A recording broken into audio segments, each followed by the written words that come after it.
And this is a rematch. We've seen this before.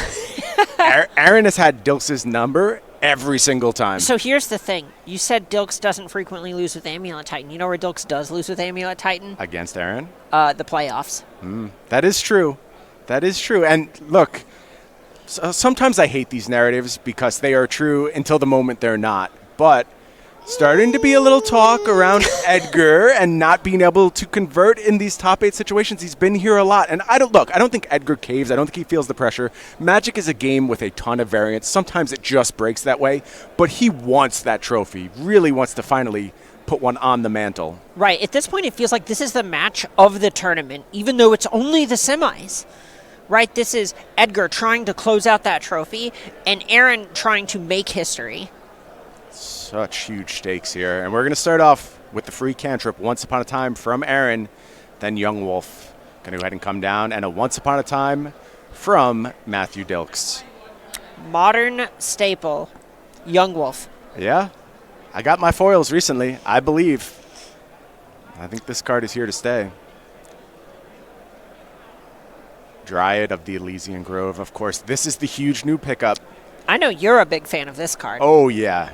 Yeah, this changed Amulet Titan. And we've talked a lot about Amulet Titan this weekend. It was by far the most represented deck in day 2. You see 50% of the top 4 comprised of Amulet Titan players. The upgrade that Dryad of the Elysian Grove provided, substantial. And maybe honestly changed the face of Amulet Titan. I think there's been a long period where people only believed in Amulet Titan as far as the pilot went. You said, oh, it's a good deck, but you have to really be a master to succeed. Dryad of the Elysian Grove just lets anyone succeed. It's a powerful Magic card. And so we've already reached a point here where Dilks has this Sakura Tribe Scout, and Aaron has this Geralf's Messenger. If she can just play Geralf's Messenger into Yawgmoth, the game ends. That is it. That is the combo that kills Dilks. And Dilks, of course, with very few ways of interacting with that. Aaron going to continue to beat down with the Young Wolf. There you see Geralf's Messenger. We're close, Emma. Message delivered. Yeah. About to get a real sound message is Matthew Dilks. Unless something incredible happens here. You've got mail. This is the type of mail Dilks would like to refuse. Right. He needs to put something together right now. This is the turn that he needs to stop what Barich is doing, or he is literally going to lose the game. It's just hard to envision what he can really do in this spot. There is Dryad of the Elysian Grove, a powerful Magic card. That's a start. It's got to do a lot here, It Emma. does. He has 2 more land drops between that and the Scout. Absolutely. And look, it's totally possible Aaron doesn't have Yawgmoth in hand. We're going to find out real fast because I see the 4th land. There's 4 land. I see a Chord of Calling in hand, and I see a Yawgmoth in hand. Aaron shows the Yawgmoth. Does Dilks have a response?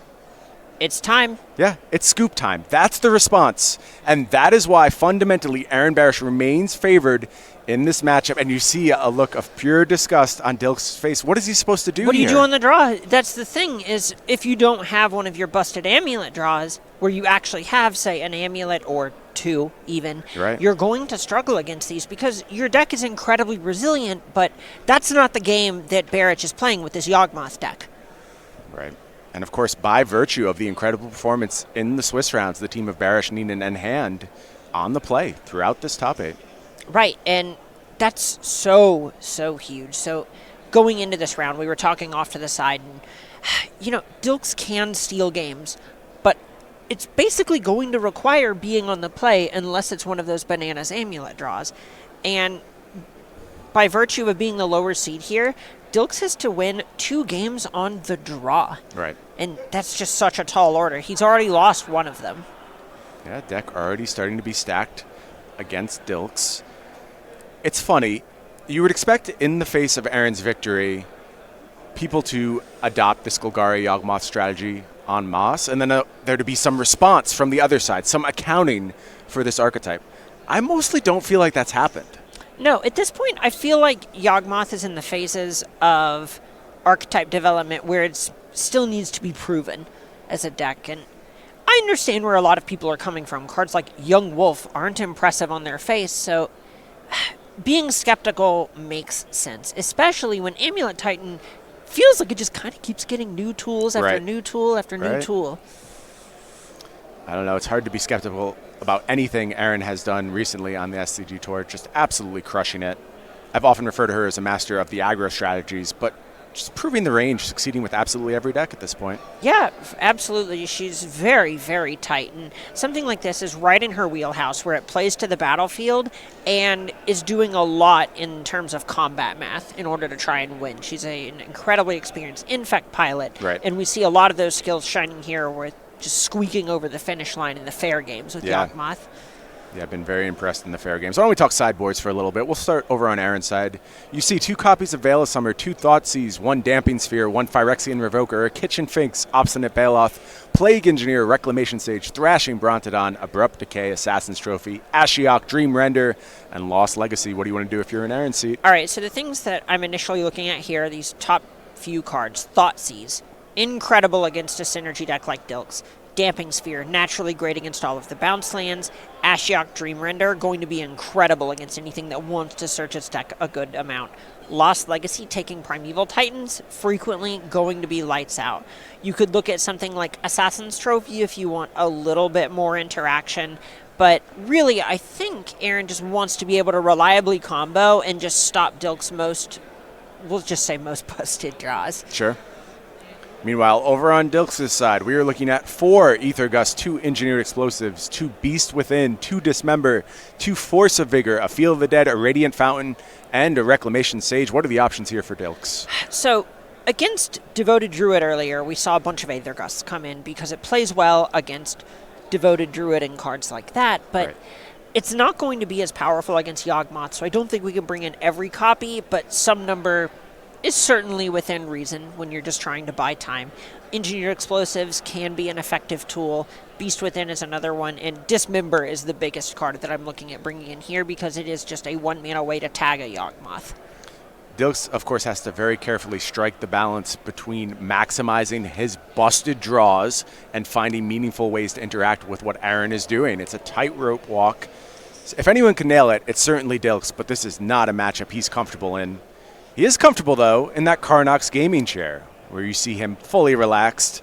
Of course, Karnox always has our back. 10% at checkout save when you visit karnox.com/SCG.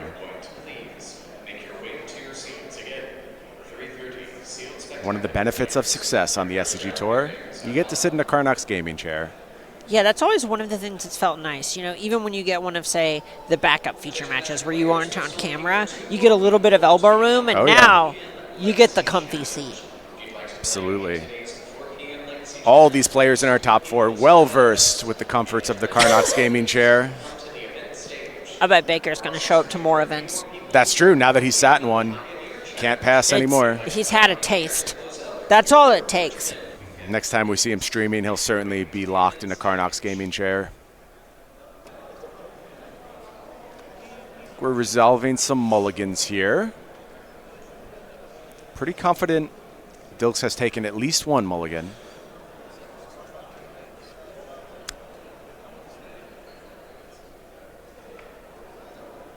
Yeah, at this point, it feels, just reading posture, like Erin is happy with her 7, and Dilks is trying to figure out what 6 is going to win and come back this match. Tapped Castle Garen break for Dilks. Erin, once upon a time, once again.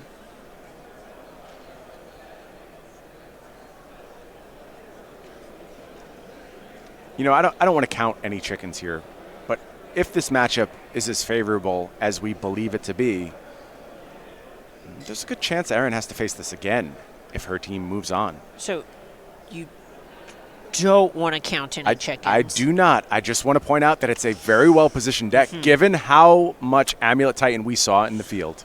And this is not counting Not counting chickens. Nope. Nope, nope, nope. It's just a general observation. In fact, as far as chicken counting goes, will Pulliam up a game. Regardless of what happens here, this doesn't determine anything. This is a team tournament. Whole squad has to advance. Well, it does determine one of the fisticuffs. That is true. That is true. I was a little broad with my statement. Each fisticuff matters, but only the match result determines who will move on. Nice little start from Aaron. Wall of Roots. Love the mana acceleration that provides, especially on Court of Calling hands. Oh, this card's incredible with Court of Calling and Once Upon a Time. When you have Right. so many instant speed ways to dig in your creature combo deck, Wall of Roots just kind of pays you on both ends because it lets you get mana on your turn and get mana on their turn, which just gives you so much in terms of development when you don't actually have to pay for your selection. Sure. Speaking of development, how about Dryad of the Elysian Grove? That's going to come down. Oh, that makes Castle Garenbrig always come into play or into the battlefield untapped. I mean, there is a snow-covered forest over there, but I hadn't considered that before. That's really neat in this deck. Uh-oh. Look at this spell. Ooh. Lost Legacy from Aaron. I would love to name Primeval Titan. Thank you very much. I have a feeling that was her choice, and it was. There you see the Primeval Titans leaving Dilks' deck. Now, let's talk about what a game looks like that Dilks can win from this spot. Dryad of the Elysian Grove, I believe, is a large part of it. The ability to make Valakut kills come together, it exists. At this point, for Dilks to win the game, I am looking at wins via Valakut paired with Dryad of the Elysian Grove Right. or Field of the Dead. Okay. That is what winning a game of Magic from this point looks like. The He's problem going to is, have to get that together. It's just not explosive anymore. That's the whole thing that Dilks is going to have to account for. And there is a Dismember in hand that might slow Aaron's first attempt at Which the member? combo. Dismember. Oh, yeah, right. But I think eventually Aaron is going to have the tools to force through a combo here.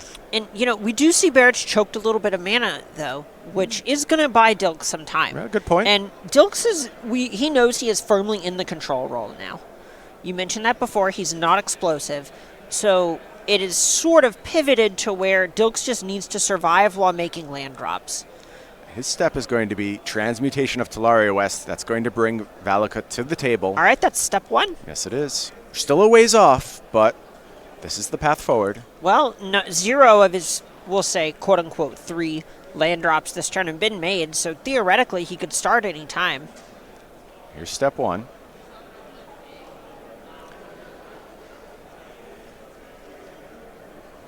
Do have a result over in our Pioneer Dimir Inverter Mirror.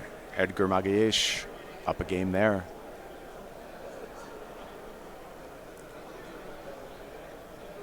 Four copies of Dimir Inverter in our top 4. I've heard that deck's fine. Looks pretty good. Strong performance on the weekend for sure, especially for a deck that I think still has a lot of room to grow. Aaron going to cast Once Upon a Time here. Just going to go ahead, grab a land, ease some of that mana squeeze we talked about. And that being a Twilight Mire is incredible with Wall of Roots in particular. Sure. Strangleroot, guys. Can't beat down, though. Dryad of the Elysian Grove doing work, playing defense. But now, if Barich can just put a Yawgmoth onto the battlefield, that's it. It is, but here's 5 lands on the battlefield. Dilks takes a draw. I think that was an amulet. Not the time for that card. No.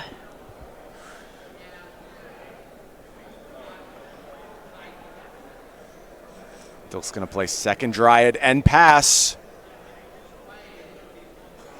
Uh-oh, Emma. Is it time? All right, look. Yawgmoth I'm is at the looking. ready. Yawgmoth's at the ready, but Aaron does know about a Dismember in hand. That has not been cast. So, Messenger going to come down. Birds of Paradise. Plays a land and passes the turn back to Dilks, playing patiently. Second Valakut. Oh my. That can do work. That's so many triggers. I think Dilks might be a bounce land away from stabilizing. I agree with you. I don't believe he has it now. Just passes the turn. Wants to have access to that at instant speed via Secure Tribe Scout. Makes a ton of sense.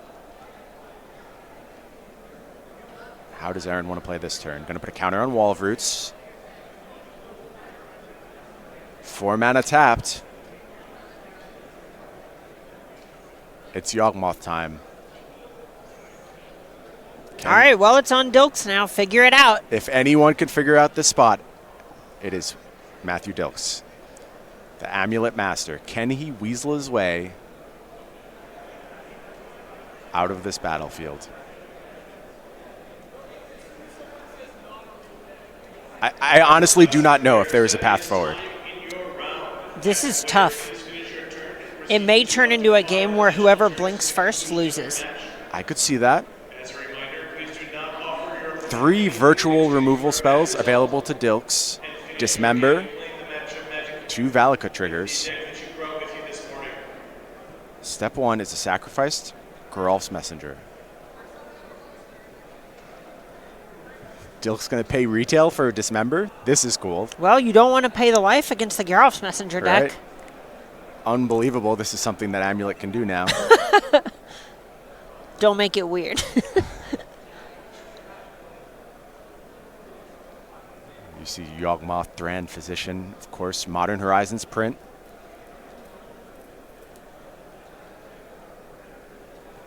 The focal point of this combo. On the battlefield, looking to do its thing. Messenger trigger on the stack. It feels like this whole fisticuff comes down to this. Yes, how they decide to place. And you see Dilks, it's rare that these players actually tag each other in. I think they have a lot of trust in each other, a lot of respect for everyone's plays. This is a complicated situation to figure out, though. Right, and you see Edgar leaning down. Complex green creature board states are exactly what he does. Sure. Here is that Sakura Tribe Scout activation. Valakut going to enter the battlefield. Due to Dryad of the Elysian Grove, 2 triggers go on the stack.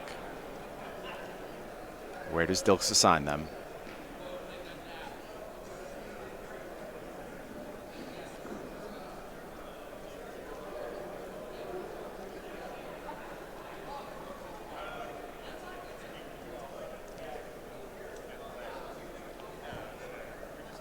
Looks like we're splitting them between Strangleroot Geist and Young Wolf, trying to create a situation where all the Undying creatures are in the bin and you can go ahead and remove that Yawgmoth possibly. Well, the 2 triggers resolve separately. Right, so one would come back before the other. Also, Aaron can manipulate all of this via Yawgmoth. Right. So there is a sacrifice of Strangleroot Geist. And it's now the spot where Dilks has to respond and answer that Yawgmoth? I believe so.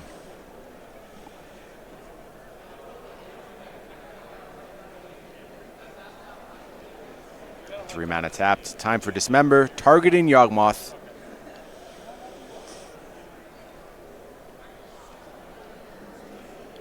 Aaron going to sacrifice again. Young Wolf comes back.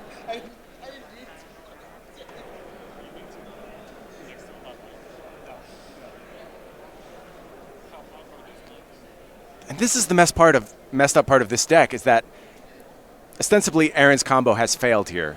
But has it? Yeah, it's taken all of Dilks' resources, and Barich is about to get to draw a slew of cards. Yes. Also, we'll still have a clock going. We'll remove most of Dilks' threats. There's Young Wolf back again. More cards head to Aaron's grip. And it looks like she just drew another Yawgmoth. Right. This means she can likely just do all of this next turn. Yeah, no problem. Just rebuild like that.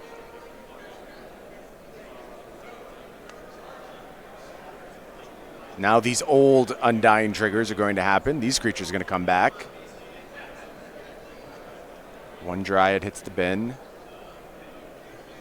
Here comes Messenger again. This deck is truly incredible when it does its thing.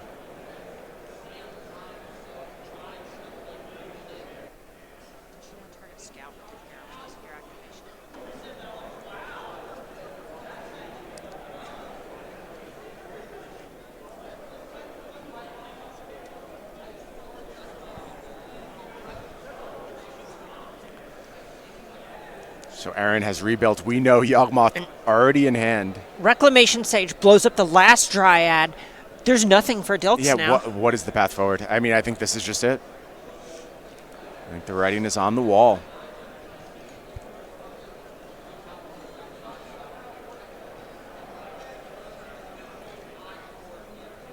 Azusa, Amulet in hand. Aaron gonna draw, untap. Put some lands onto the battlefield. Crossing the T's, dotting the I's right now.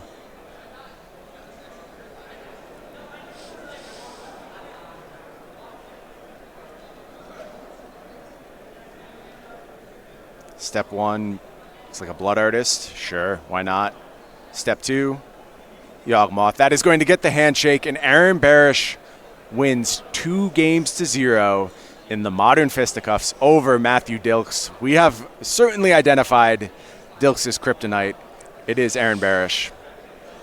It's all down to Baker and Dylan. One of them needs to win their match, and that will take it for the team. Their fisticuff. Correct. Excuse me. Correct. We went over this. I'm sorry. It's okay. I'll do better. Look, it's a new piece of terminology. We all have to get used to it. It's here to stay, though. It's never going away till the end of time. That's just what it is now. Right. You know, language is constantly evolving. Very true. We're going to head over to the standard match. Watch a little bit of Dylan Hand versus Will Pulliam. Jund Sacrifice versus Temur Reclamation. I have been singing the praises of this Jund Sacrifice deck throughout Theros Beyond Death early weeks of this standard format. I believe it's being slept on to some extent.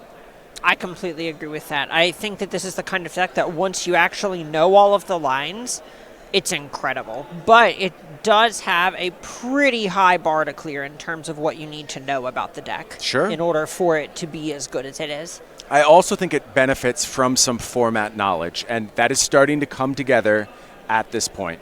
I completely agree with that. Thrashing Brontodon on the beatdown plan for Dylan Hand. I mean, this card's not bad as long as you can actually race something like Storm's Wrath. Sure. And Agonizing Remorse. This is a big main deck pickup for Dylan Hand. I've said the number of Agonizing Remorse I've seen played over the past few weeks, way too low. There should be more of it. Oh, the card's incredible. We saw the power of something just like Thought Erasure last format, and now it's honestly just more accessible for the important part of the card. Correct. It doesn't quite fix your mana in the same way, but when your deck plays a bunch of things like Gilded Goose, who cares? It'll be fine. You'll figure out your mana eventually. I agree with you. Also, this Exile clause, extremely impactful dealing with something is that like good against Uro. Uro? Yeah. Is that good here? It really is. We'll see if that's the threat that Dylan is concerned about presently. Wilderness Reclamation in hand, Ether Gust, Omen of the Sea for Will Pulliam. As we mentioned, Will Pulliam has not lost a match of Magic on the weekend. Incredible run from him. And up a game right now, Hand's got a hill to climb. Yeah. I like the way the early turns have gone for Dylan. I like having a Thrashing Brontodon around, acceleration of Gilded Goose, and now a little bit of disruption. That's all good. But that's the story of Temur Rec, right? Absolutely. Like, everything looks good when they don't really do anything for the first couple turns, but capitalizing on mana advantages in the mid and late games is what this Reclamation deck does. Right, and Will Pulliam still with a lot of options, and Dylan down to just 2 cards in hand is able to deploy a Cauldron Familiar, so the clock gets slightly better. Really would love one of those engine pieces to kick his deck into high gear. Witch's Oven, Trail of Crumbs, all good stuff here. Pulliam going to go ahead and shock, play an untapped land. Time for Uro. What a get this has been for Temur Reclamation.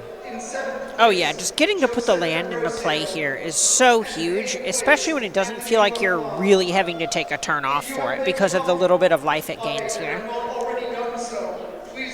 Win condition, defensive measure, and ramp spell all in one.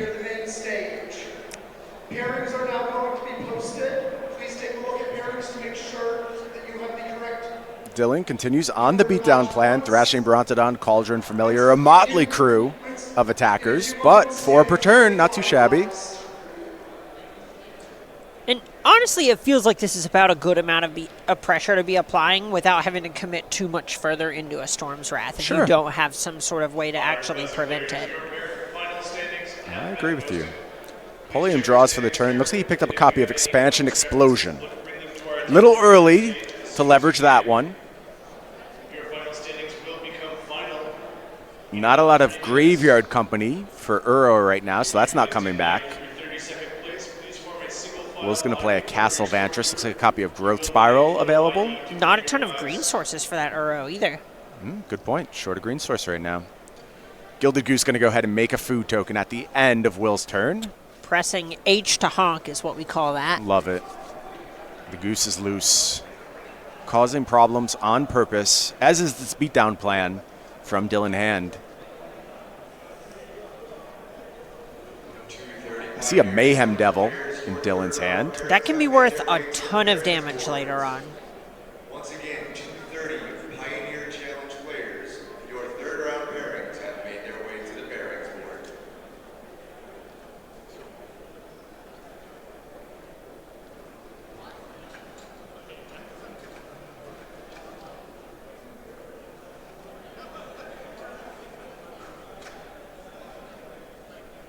Looks like Dylan really debating whether he wants to deploy this Mayhem Devil. Is going to. And this is a big risk. Yeah. Storm's Wrath would be a killer here. Pulliam has an Ether Gust in hand, should he want to use it.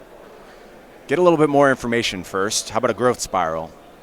And the thought here is this is going to look really bad if Pulliam ends up having that Storm's Wrath. Right. But he knows about an Aether Gust. Dylan does. And this is a good way to continue applying pressure in the face of a spot removal spell. Because if that hits the Thrashing Bronodon, you just don't actually have much in the way of pressure. Sure.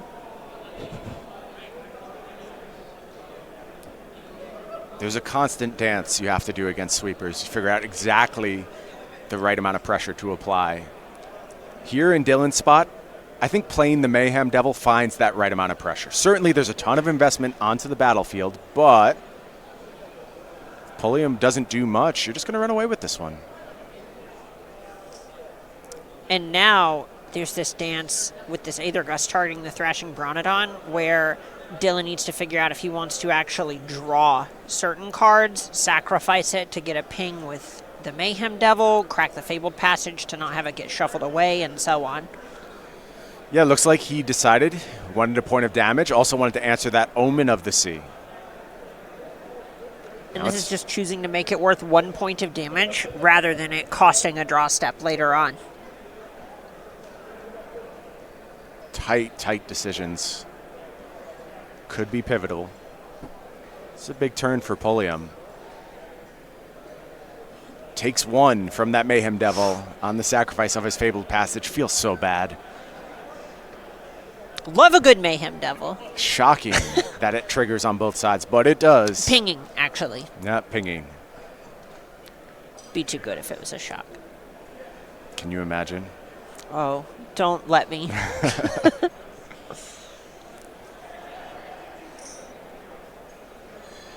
Looks like it might be time for a little bit of an explosion. Yeah. Big boom, what we call that. Gonna look to take out that Mayhem Devil. Dylan gonna squeeze just a bit more damage out of it. Cracks that Fabled Passage. Big refresh here from Pulliam, though. 3 more cards in hand. And is that the 5th card in graveyard for believe Uro? so. I believe so. This is getting close. Dylan Yeah. needs to find something to apply that last little bit of pressure right now. I think I saw 2 lands plus Growth Spiral as the draws from Pulliam. Not great. But the real question is, does Dylan have a meaningful follow-up here? Cauldron Familiar going to go ahead and attack. Agonizing Remorse. That can hit the Uro. It can, and it probably should. Yeah, it looks like an immediate call from Dylan Hand answering the Uro, and that's a huge get. Incredible. Huge get. Oh my gosh. Pulliam, of course, with some redraws off this Growth Spiral. Oh, Thrashing Bronzodon as well. Okay. That means Pulliam's basically facing lethal. Yeah, time is tight. It's a huge draw step for Will. Castle Vantress, not what we were looking for. Certainly going to fire off that growth spiral.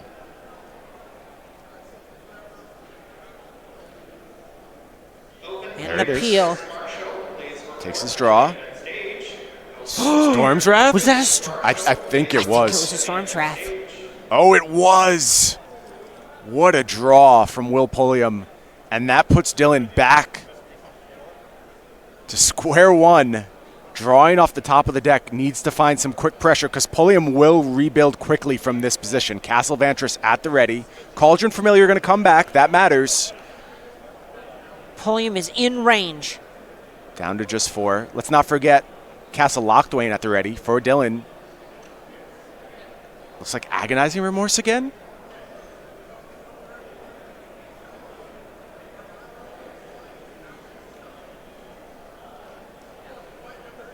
Four mana tap, Lockdwain activation. Fabled Passage.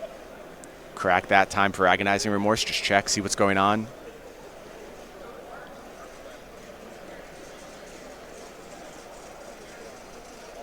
Yeah, it is going to be Agonizing Remorse. Pulliam shows 2 lands. Nothing is what is going on. And still trim that graveyard down a little bit. Pulliam's going to be tasked with the decision of whether to activate Castle Vantress on his upkeep. I think the answer is probably supposed to be yes. I if think you so have too. 4 mana on the back of it with a couple lands in hand. Yeah. I think so. Let's see if Will agrees.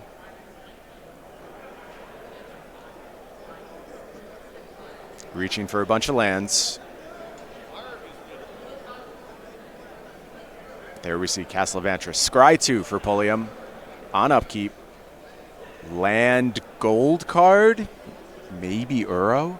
Maybe. Oh, it is. Oh. That was a big find for Pulliam. This is how it starts. This is how Pulliam's comeback begins. And now you have to think of your Dylan hand. What if that Agonizing Remorse was still in hand?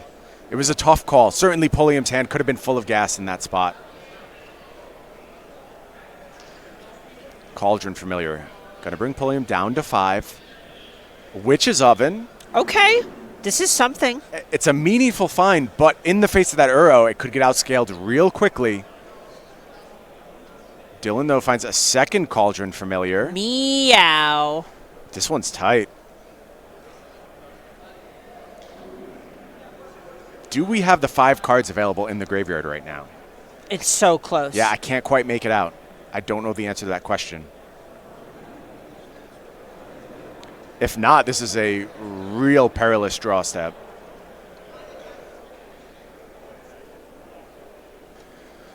Do have a result from our Dimir Inverter Mirror.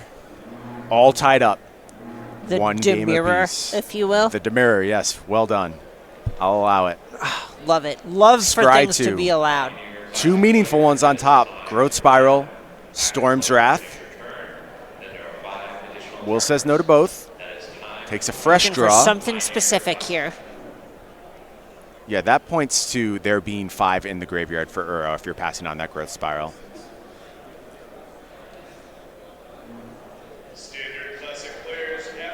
And it is going to be time for a cast Uro.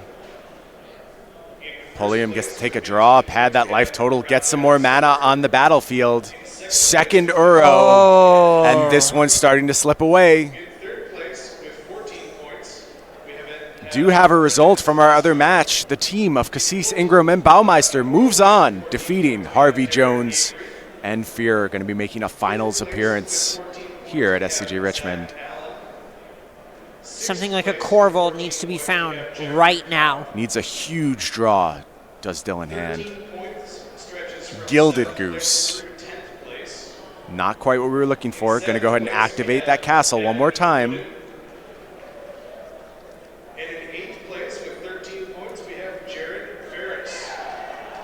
And Uro going to start pulling away very quickly.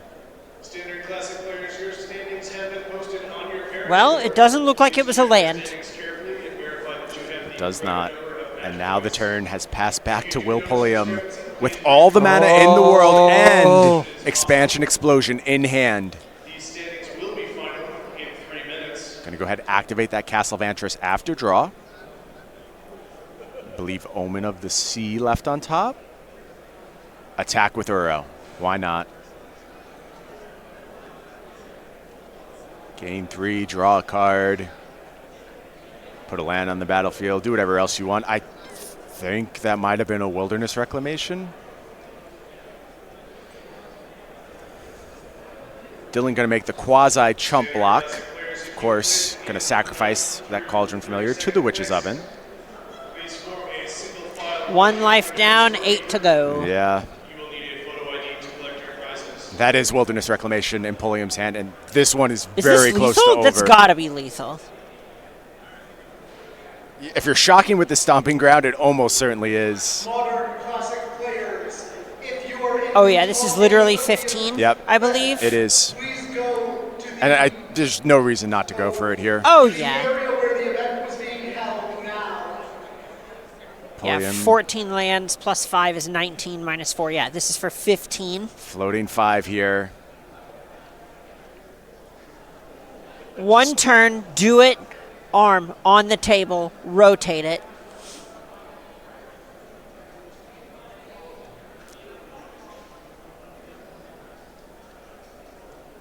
Are we short? We're counting smaller amounts of mana here.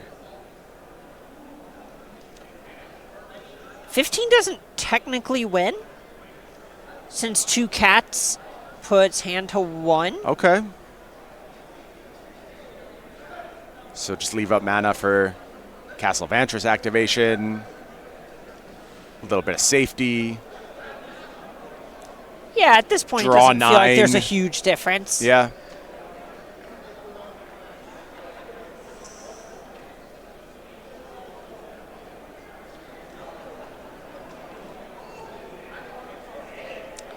I believe this is for 9. X is going to equal 9. Draw 9. Is that good? Oh, it's great. Seems like it. Come on up to the registration side of the stage and we can get y'all playing in this last Pitch a couple of lands. All the gas in the world. Let's get an additional copy of Witch's Oven for hand. Need a lot more than that here.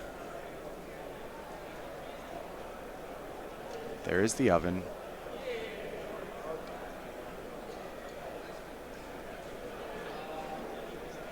Trail of Crumbs feels a little bit too late to me, Emma. Yeah, it feels late. There's a point where you have to ask, though, what does a game you win look like? And I imagine that resolving is part of it. You got to try. Right. Well, Pulliam doesn't want to take the chance, has Thassa's Intervention at the ready. And again, going to untap all the mana in the world. Full grip. Talking 2, 3, 14 lands. Yeah, not sure if we have the Expansion Explosion in hand or not. But he'll find it. Just give it a second. Just a matter of time. An attack from Uro. Pulliam going to gain 3 more. Draw, play a mountain, do the hokey pokey. That's what it's all about. Incredible magic card is Uro.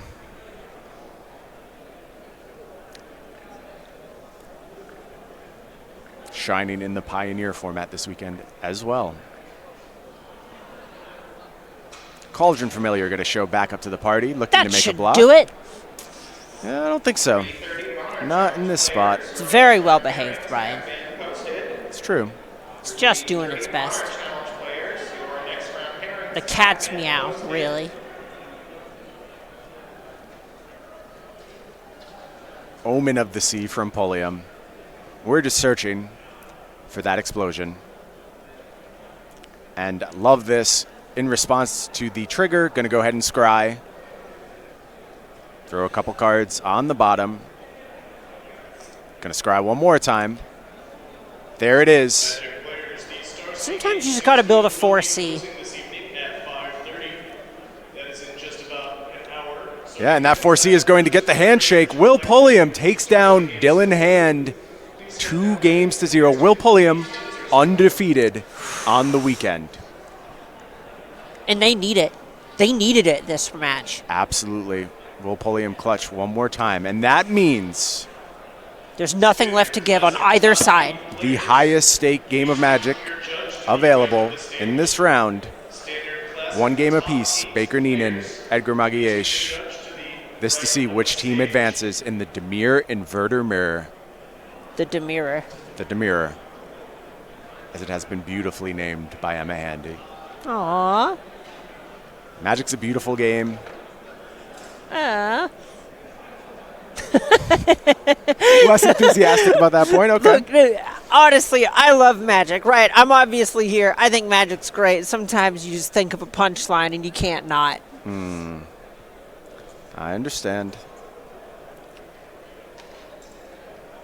It's about the jokes.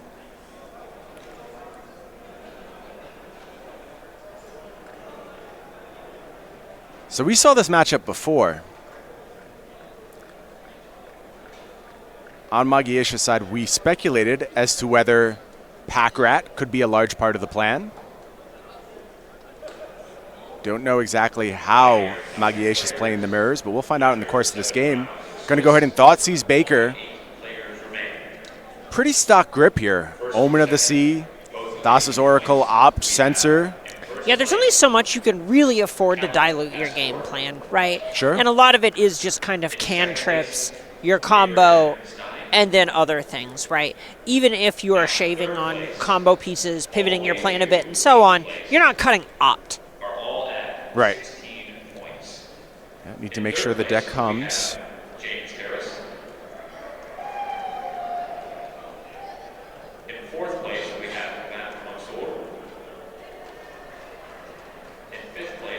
Really in the tank here is Edgar, and you can understand why. There's not a huge amount of separation between these cards in hand. You really have to be planning out your next several turns to understand this Thoughtseize decision is going to take the ostensibly most powerful card in the hand. It's Jace, Wielder of Mysteries. Right, and the idea here is if you think you're going to end up playing a fair game, you just need to take the cards that can end up being 2-for-1s later on. Makes sense to me. And theoretically, once you've shredded each other's hands, if you are a Thoughtseize, Thought Erasure, so on deck, a personal Howling Mine is about as scary as it gets. Especially when it's also a combo piece. Yeah. You're going to have to answer it eventually. Just get it out of the way. Now, Jace has looked very strong in these decks all weekend. I think players choosing to add more and more copies has proven to be correct.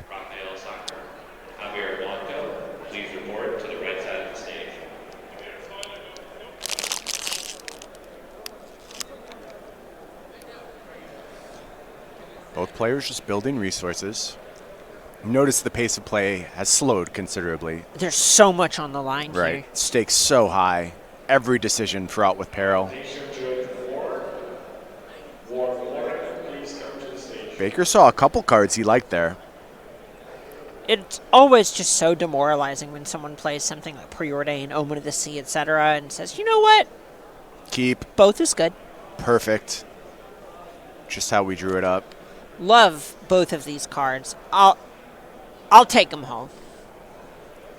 Here's an end of turn Supreme Will from Edgar.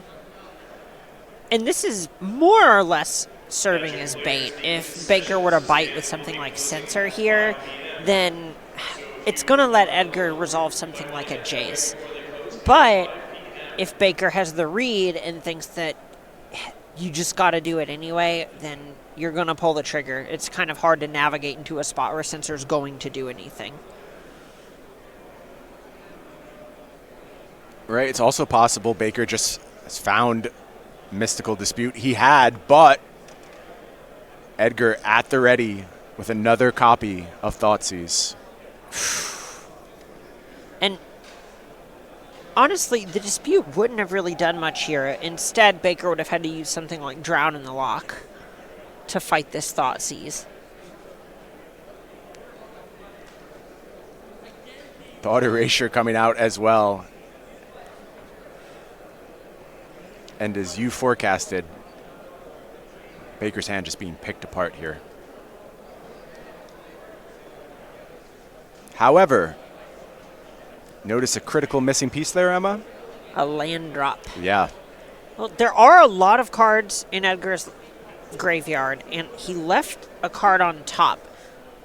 So I can't help but feel there's a land up top and probably a Dig Through Time or an Inverter of Truth in hand here. I think I saw both, actually. Ooh, that's a good combo. Yeah. I mean, you put the cards in your deck for a reason. It's to draw them.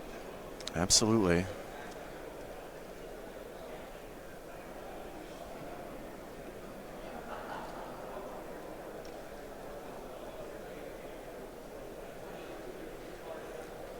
Looks like Baker going to go ahead and crack that Fabled Passage.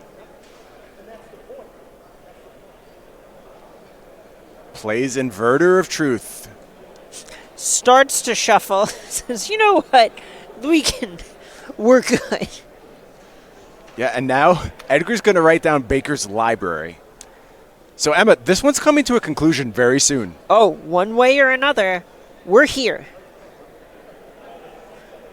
Baker realizes that a long game does not favor him in this particular situation. Agreed, 100%. You need to close the door. And Baker going to have a library with 2 win conditions left, 6 cards, an opt, A cantrip. Mystical Dispute. I mean, this is a beautiful library to leave as your options. That's one of the nice things about Inverter a lot of the time is it feels like even if you aren't immediately winning, you're creating a situation where you have a bunch of cards that make it impossible for the opponent to maneuver, Right? and then cards that literally say you win the game. Those are the 2 modes of cards in your deck.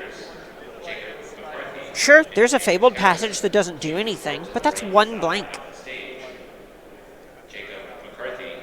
Edgar's going to take this opportunity to dig. 7 cards deep. This does hurt that Drown in the Luck that Baker has. Absolutely.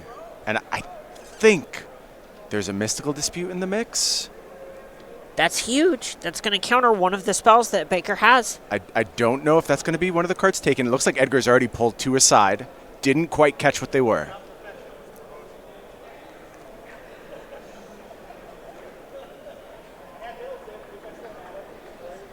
Decision made.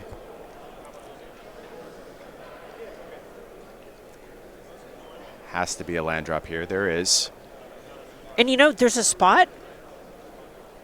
Baker can win in combat. Yeah. There is an attack step and a 6/6 and only 16 life. This is a very good point. This is the fun part of the Inverter Mirror. This is interesting stuff right here.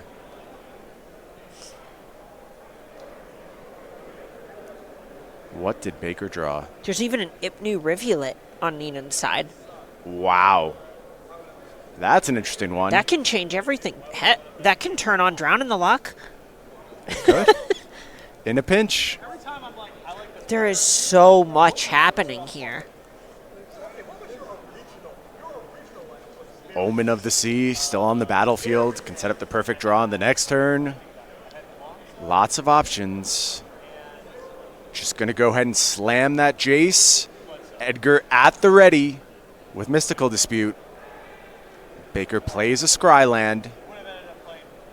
Thinking about what to draw on the next turn.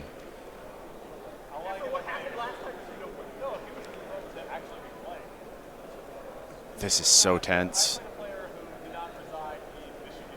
This game's ending soon, one way or another. Put it on the bottom, under the other 4 cards. Right. It'll be there soon. Or was that on top? Did they change their mind? Yeah, it looks like it ended up on top. Edgar draws for the turn. 2 cards in the bin.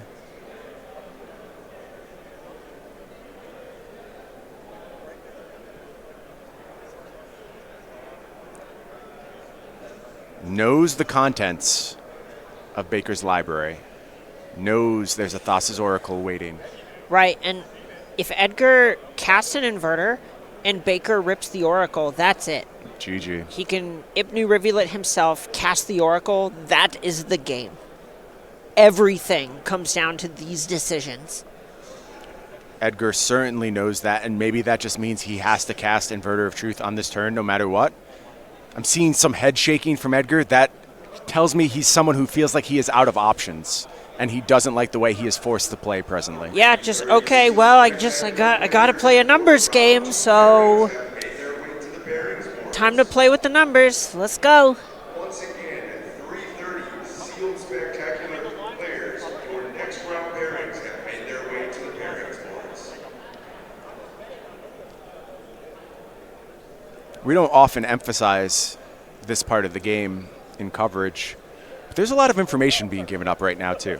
Certainly the other side of the table sees this consternation. They know the squeeze that this team is feeling right now. It's an interesting spot where you know there's a squeeze because both Edgar's life total and just you win the game button or ability to prevent that are both being pressured. Right. So Edgar needs to find out how he's going to answer both of those questions over the course of the next 2 turns. Because this Inverter is going to win in 2 combat steps. So Edgar has this turn and his next turn to answer the Inverter. And then if he gets too greedy with that, then it just doesn't work. Yeah, and you die to the combo. I think his hand is Jace Inverter, possibly? Oh, he milled it! He milled the Oracle! Oh my god. Is this the... This is it. This is the way to do it. Because now, And there's 3 cards left for Baker. if Baker doesn't have a way to answer an Inverter, the Inverter just blocks. And Baker attacks. Oh, but it... There's Drown in the Lock and Ipnu Rivulet, but Edgar also has Dig Through Time in hand? Oh, there are so many layers Yeah, here. this is wild. But if Edgar just casts the Inverter of Truth, then Baker can Ipnu Rivulet the 3-card library and Edgar dies. Right. So is step 1 just the Dig Through Time? For five cards? That's so much. Or This for is- 5 mana? That is so expensive. First of all, this Rivulet is the most impactful Ipnu Rivulet of all time. It is changing everything about these final this is incredible. If I ever play this deck again, it is going to have Ipnu Rivulet in it. Just look at how it is impacting this mirror match. Absolutely. Now Baker untaps Inverter of Truth at the ready. 1 card in his library going to attack Magalhaes down to 4. And just passes the turn back. Here's Dig Through Time. Edgar just needs to find a removal spell. A way to stay alive. He found Jace. He found Hero's Downfall. I think this one's over. I don't think Jace is even necessary. Yeah, just answer this Inverter and you're good. Right. How do you best protect it? Well, I guess Jace also takes the last card out of Baker's deck. Can you do both? Well, With land in hand, you could do both. Oh. And then you're safe regardless of whether Drown in the Lock gets turned on. Oh.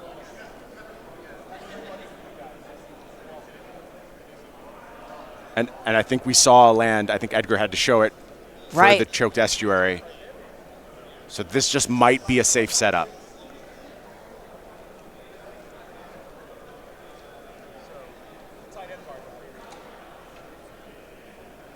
Here is the Jace.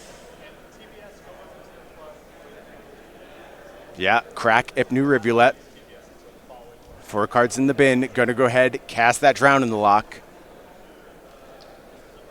Yeah, Edgar says that's fine. Hero's Downfall. On the Inverter, passes the turn back to Baker, and that gets the handshake. Edgar Magalhaes takes down Baker Neenan in the Jameer Inverter Mirror. Unbelievably navigated. That was